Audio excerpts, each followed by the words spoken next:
of light. I don't understand. Did I do something wrong? Are you breaking up with me?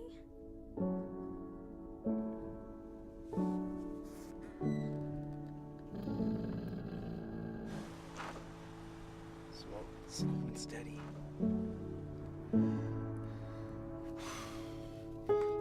Trans, the official sudden Vantage spectacles.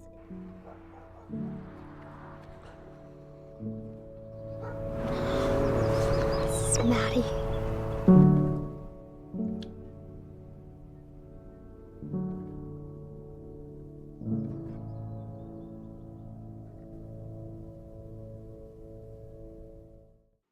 If you're like me, you may have been surprised to see that this was a commercial for a car. This is probably because they didn't actually provide any information about the company or any of the car's features. In fact, they were simply trying to sell Chevrolet cars as a path to happiness and good memories. In all reality, the car didn't have much to do with their happiness. The vehicle could easily be replaced. Memories are actually the key factor in this equation. More and more companies are advertising their products as a path to happiness. Turns out, happiness is more complicated than a few purchases. In our society, we have an incredible amount of sources telling us where to spend our money and what will make us happy. It's important that we take a step back and look within ourselves to find what makes us happy and also keeps us happy. The path to this type of long-term happiness is often misleading and rarely defined. We must determine the goal and believe we can make it there. In the summer of 2011, I embarked on an extremely monumental trip. I was fortunate enough to have the opportunity to take a 30-day NOLS backpacking course in the Alaskan backcountry. NOLS stands for National Outdoor Leadership School. They provide guided trips in multiple locations where they teach you the basics of wilderness travel and first aid. This trip would teach me more than I could ever imagine and also leave me with some unanswered questions. Up until this point in time, I had ventured on some smaller trips in the mountains, but nothing quite this long. The longest had only been a 3-day trip in the Porcupine Mountains of northern Michigan. Plans for the Alaska trip were made a few months in advance, which gave me ample time for romanticizing. Counting down the days, I could hardly contain my excitement. I had dreams of floral alpine meadows, blue skies, clear water, and beds of soft grass to sleep on at night. When I arrived, I was met with a harsh reality. For those of you who have traveled to or lived in Alaska, you probably know how much it rains there.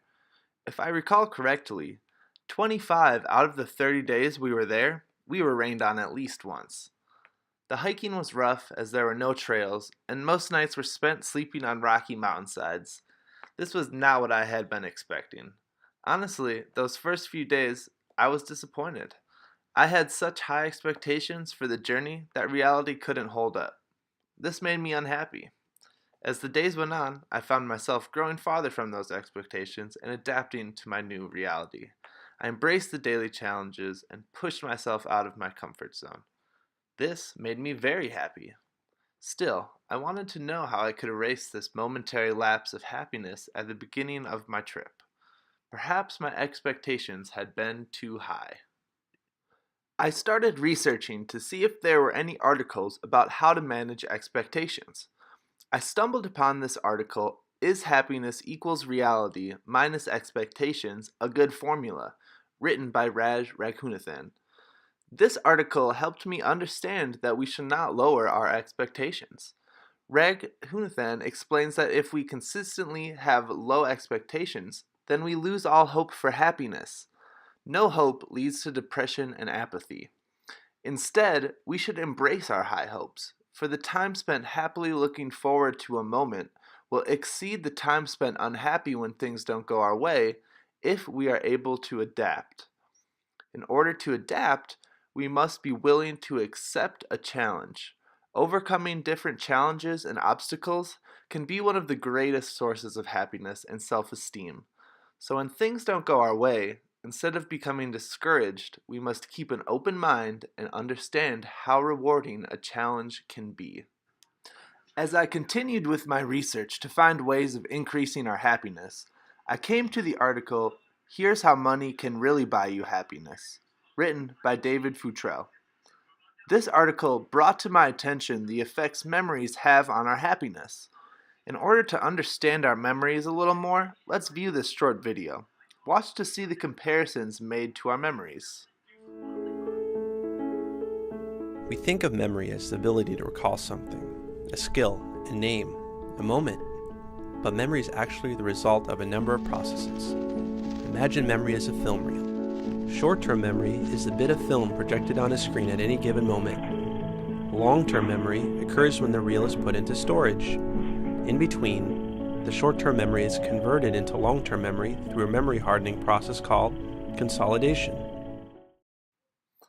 As you can see, our memories are like movies. I want to focus in on the long-term storage of these movies, or memories. In David Futrell's article, he explains that memories provide a delayed impact on our happiness. When we put our memories into storage through the consolidation process, we edit out the unimportant parts. This is similar to compressing files on a computer. Our brain simply doesn't need to remember every little detail. We need to keep our brains running efficiently. Futrell shows us how our brain will embellish these long-term memories by editing out the bad parts. This leaves us with a highlight reel of the best parts, ready for playback whenever we need a happiness boost. This is most certainly true for my Alaska trip. Looking back, the first things I remember are the spectacular views, the laughs shared, and the feeling of accomplishment after overcoming the obstacles. Memories of the struggles don't even bother making an appearance. To this day, it still brings a smile to my face when I pull these memories out of storage. The amount of time spent looking forward to the trip with high hopes and the time spent looking back with a smile greatly outweigh the time spent disappointed or struggling. This proved to me that having high hopes and expectations would result in more happiness. After learning about the powers of our memories, I was reminded of a story I had previously read titled River Teeth, An Introduction, by David James Duncan. This story compares our memories to a log that has fallen into the river. As time, or the river, continues flowing, it wears on our memories, or the wood. Eventually, most of the wood disintegrates into the river. The hard knots in the wood that never fade or wear are called river teeth. Duncan compares these teeth to the good memories that we cherish and never forget. We need to appreciate that a strong memory can last forever. A good memory is worth every ounce of energy you put into it. As we wrap up, I want you to take home a few ideas and try and work them into your own day-to-day life. First of all, we must understand increasing our happiness does not happen overnight. If we work towards our goal of happiness every day, in time, we will reap the rewards. With that understood, challenge yourself. If we consistently challenge ourselves, we'll see our self-esteem and happiness increase dramatically. Finally, I want you to go make memories. Try new things, explore new areas, and say yes to things you normally wouldn't. Even the most miserable times can make the best memories when you give them time to grow. Thanks for watching.